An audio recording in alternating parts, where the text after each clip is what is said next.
Olá, meu nome é Rodrigo Fagundes César, eu sou pesquisador do Instituto Universitário de Altos Estudos Internacionais do Desenvolvimento de Genebra e eu também sou pesquisador visitante da Universidade da Carolina do Norte em Chapel Hill. Eu gostaria de falar um pouquinho aqui acerca do artigo de minha autoria que saiu na Revista Brasileira de Política Internacional. Nesse artigo eu tento analisar uma série de disputas que são consideradas por mim disputas excepcionais ou presumidamente excepcionais.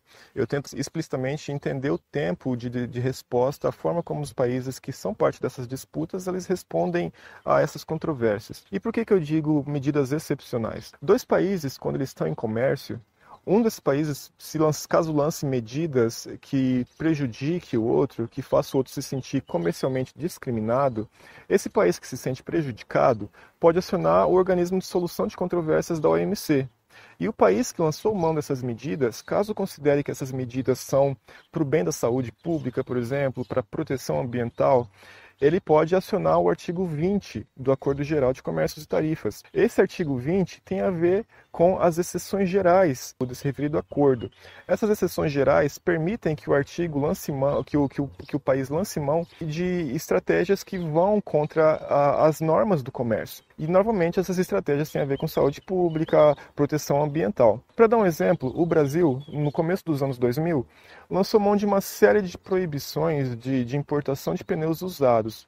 Várias empresas importam pneus usados para poder fazer a recauchutagem desse pneu no país e revender esses pneus recauchutados, né?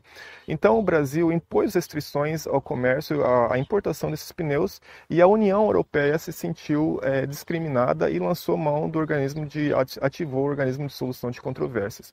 O Brasil, mais uma vez, acionou o artigo 20 para dizer que essas medidas elas eram necessárias para a proteção da saúde pública e para a proteção ambiental. Então, por que é interessante observar essas disputas como um todo? Até o momento, nós temos uma série de estudos de caso, particularmente no âmbito do direito, que analisam o processo jurídico por trás dessas disputas, mas nós não temos ainda um conhecimento organizado acerca do que são essas disputas, do que são os aspectos políticos que influenciam essas disputas.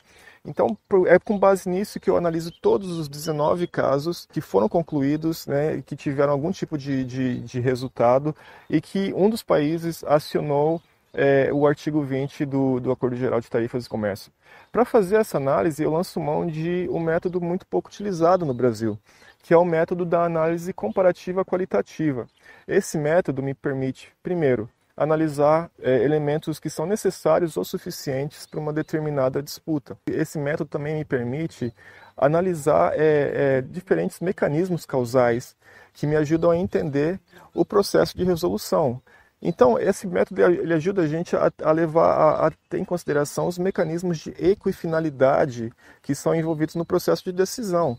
Tem vários rumos que um país pode tomar ou que pode influenciar a decisão de um país. Com base nisso, o meu proxy, o meu elemento que eu tento analisar é o tempo de resposta, o tempo que demora para essas soluções serem resolvidas. Qualquer tipo de disputa, para ela ser resolvida, ela exige algum tipo de mudança em termos de políticas públicas, né? Ao nível interno. Qualquer decisão que vem de fora para dentro exige esse tipo de mudança política.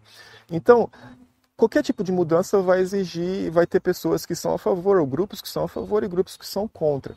Esse balanço político ajuda a gente a entender qual é a política, o processo político por trás da decisão, por trás da tomada de decisão. Tendo isso em mente, alguns dos resultados que eu obtive, com base especificamente nos artigos ou nas disputas consideradas excepcionais, é que, primeiro, existem alguns mecanismos, alguns caminhos causais que podem ser tomados, que podem ajudar a entender por que algumas disputas são mais longas e outras são mais curtas.